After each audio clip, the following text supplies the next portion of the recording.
तो आज हम करेंगे अपना नया टॉपिक फ्री फॉल।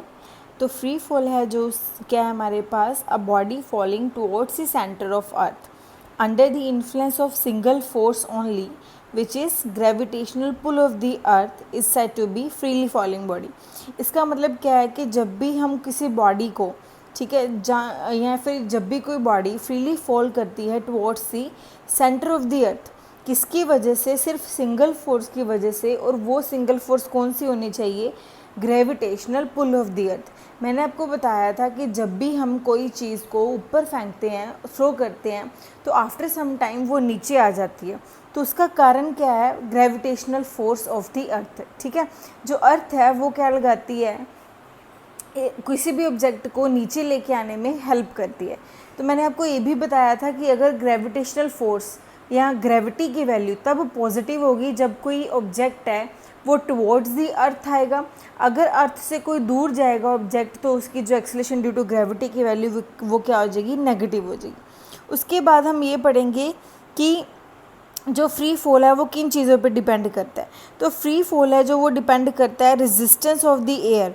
किस पे डिपेंड करता है? सरफेस एरिया पे और वेलोसिटी पे। ठीक है, और नेक्स्ट है जो वो बाइंड फोर्स पे। बाइंड फोर्स के बारे में हम नेक्स्ट चैप्टर में पढ़ेंगे, अभी नहीं पढ़ेंगे। ठीक है, तो वो सरफेस एरिया पे डिपेंड करेगा और वेलोसिटी पे डिपेंड करेगा। ठीक है, उसके बाद इक्वेशन क्या है फ्रीली फॉलिंग बॉडी की? तो मैंने आपको ये पहले भी बता रखा है कि अगर हमारे पास एक्सेलरेशन ड्यू टू ग्रेविटी है तो in case of freely falling body acceleration due to gravity है जो वो किसके बराबर आएगी? जी के बराबर आएगी। ठीक है जी, अब हमने आपको याद हो तो हमने ये इक्वेशंस ऑफ मोशन की थी, v is equal to u plus a t, s is equal to u t plus half a t square and this v square is equal minus u square is equal to 2as। ठीक है, अब क्या होगा यहाँ पे, अगर in case of free falling body बोलें तो एक ही जगह पे आपकी वैल्यू आ जाएगी g। ठीक है, एक ही जगह पे g और एक ही जगह पे यहाँ पे भी g। ठीक है, अगर इक्वेशन ऑफ मोशन जब u मतलब उसकी इनिशियल वेलोसिटी ज़ीरो होगी तो आप क्या करोगे? यहाँ पे अगर u को ज़ीरो पुट करोगे तो v की वैल्यू gt, यहाँ पे u को ज़ीरो पुट करोगे h की वैल्यू 1/2 gt स्केयर। ठीक है जी, उसके बाद हमारे पास है, उसके बाद देखो ये हमारे पास प्रैक्टिस एक्सरसाइज है। तो उसने बोला how can you account for the fact that a stone and a feather fall at the same rate in vacuum but at different rates in air. तो इसका मतलब क्या? भी मैंने आपको बताया कि जो फ्रीली फॉलिंग बॉडी है वो एयर रेजिस्टेंस पे डिपेंड करती है, सरफेस एरिया पे डिपेंड करती है। अब देखो एक आपके पास स्टोन है और एक आपके पास क्या है? फेदर है या फीदर है, जो जिसे आप बोलते हो, एक पंजाबी में खम्भ बोलते हैं ना जिसे, वो चीज़। ठीक है, तो एक स्टोन है आपके पास, एक और फीदर है आपके पास। ठीक है, वो क्या कर रहे हैं? वैक्यूम में वो क्या कर रहे हैं? सेम रेट पे फॉल कर रहे हैं but at different rates in air. तो मैंने आपको अभी बताया कि जो फ्रीली फॉलिंग बॉडी के केस में हम क्या करते हैं, एयर रेजिस्टेंस है जो वो उस पर डिपेंड करता है फ्रीली फॉलिंग। बट वैक्यूम क्या चीज़ है? वैक्यूम जहाँ पे कोई भी एटमॉस्फेयर नहीं है, कोई भी एयर नहीं है। तो अगर आपके पास वैक्यूम ऐसी चीज़ है जहाँ पे कोई भी एयर नहीं है, कोई भी एटमॉस्फेयर नहीं है, तो उस केस में आपका जो स्टोन है और जो फीदर है वो सेम रेट पे फॉल करेंगे टुवर्ड्स दी अर्थ। बट अगर हम बात करें इन प्रेजेंस ऑफ एयर की प्रेजेंस में क्या होगा कि जो स्टोन है वो फटाफट से नीचे फॉल कर जाएगा, बट जो फेदर है वो फॉल नहीं करेगा क्योंकि फेदर को एयर है जो वो इफ़ेक्ट करेगी।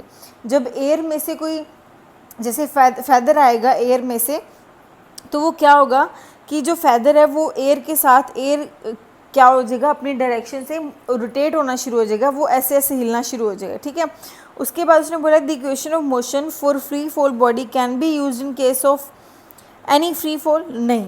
तो उसने बोला कि इक्वेशन ऑफ मोशन है जो हमने बॉडी का ये यूज़ किया तो उसे किसी भी मोशन में यूज़ कर सकते हैं, तो उसे किसी भी मोशन में यूज़ नहीं कर सकते। उसके बाद है the average value of G on the surface of earth. Earth के सरफेस पे जी की वैल्यू है हमारे पास 9.8 मीटर पर सेकेंड्स के।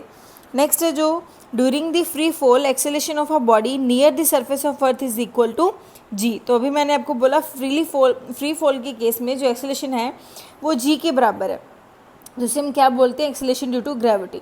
तो नेक्स्ट हमने क्या, फ्रीली फॉलिंग बॉडी क्या है, इसके लिए इक्वेशंस लिखी जो मैंने आपको अभी बताया, v is equal to u plus g t वाली। ठीक है, उसके बाद उसने बोला a ball is thrown up with the speed of 9.8 metre per second. एक बॉल को हमने ऊपर की डायरेक्शन में फेंक दिया कितनी स्पीड के साथ, 9.8 मीटर पर सेकेंड के साथ। उसने बोला है हाईएस्ट पॉइंट पे उसकी स्पीड कितनी होगी, तो हाईएस्ट पॉइंट पे उसकी स्पीड हमेशा क्या रहेगी, 0। मैंने आपको पहले भी बताया था कि जब किसी चीज़ को ऊपर फेंकोगे फॉर सम टाइम, ठीक है, फॉर फ्यू सेकेंड्स के लिए उसकी जो वेलोसिटी है वो क्या रहेगी, 0 रहेगी, ठीक है। उसके बाद है उसने बोला the acceleration while the ball is moving upward. तब एक्सेलेरेशन क्या होगी, जब बॉडी अपवर्ड मूव करेगी। तो अपवर्ड मूव करने के लिए मैंने आपको अभी बताया जी की वैल्यू क्या रहेगी, नेगेटिव। जब डाउनवर्ड है तो जी की वैल्यू पॉजिटिव। तो acceleration due to gravity at the top most 9.8 रहेगी, ठीक है। जब बैक आ जाएगी वो भी क्या आएगी, 9.8। तो टाइम टेकन क्या आएगा, तो टाइम टेकन क्या आएगा, 1 सेकेंड, क्योंकि हम ये बोलते हैं कि जो वेलोसिटी है या स्पीड है पर सेकेंड कितना मूव कर रही है, ठीक है। तो time is equal to 1 second, ठीक है। मैक्सिमम हाइट जो होगी वो होगी 9.8 मीटर। देखो हाइट कैसे निकालोगे, स्पीड ओवर टाइम, है ना। तो स्पीड हमारे पास है 9.8 मीटर पर सेकेंड, टाइम है हमारे पास 1 सेकेंड, 1 सेकेंड के साथ 1 सेकेंड कैंसिल हो जाएगा, तो मैक्सिमम हाइट आ जाएगी आपके पास 9.8 मीटर, ठीक है। उसके बाद हमारे पास है नेक्स्ट है जो 7th क्वेश्चन। 7th क्वेश्चन में क्या उसने बोला, 2 friends decide to calculate the height of the high rise building, they match the timing of their watch. One friend goes to the top of the story and other stands on the ground. The friend at the top story drops a stone and note the time. The friend standing on the note the time when the stone reaches the ground. They meet and find the time taken by stone to reach the ground in 3 seconds. तो कितने seconds में, 3 seconds में आ गए। इसमें हम क्या करेंगे, ये वाला फॉर्मूला यूज़ करेंगे, S is equal to u t plus 1/2 AT², ठीक है। तो इस केस में आपकी जो इनिशियल वेलोसिटी U इज़ 0, ठीक है, 1/2 एज इट इज़ रहेगा। अब देखो बॉडी क्या है, ऊपर से नीचे आ रही है, ऊपर से नीचे आने के लिए जो हमारे पास एक्सेलेरेशन ड्यू टू ग्रेविटी की वैल्यू है वो क्या रहेगी, पॉजिटिव, मीन्स 9.8, और टाइम आपको दे रखा है 3 का स्क्वायर। तो 1/2 इंटू 9.8 इंटू 3 इंटू 3 इज़ 9, ठीक है। तो ये आपके पास इसको सॉल्व करके डिस्टेंस आ जाएगा। उसके बाद हमारे पास है स्टोन। नेक्स्ट है जो उसने बोला, stone is thrown vertically upward, it reaches maximum height in 3 seconds.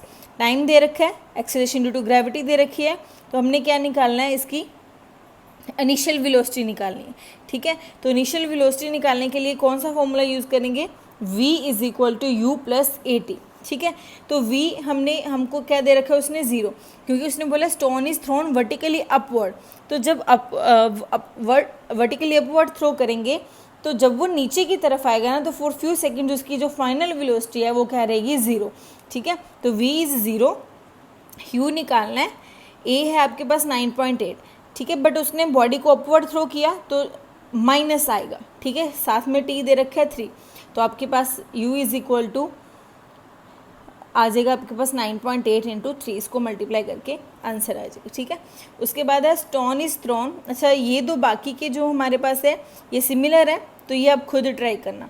यहाँ तक आपका जो 3C practice exercise 3C complete है, टॉपिक कंप्लीट है।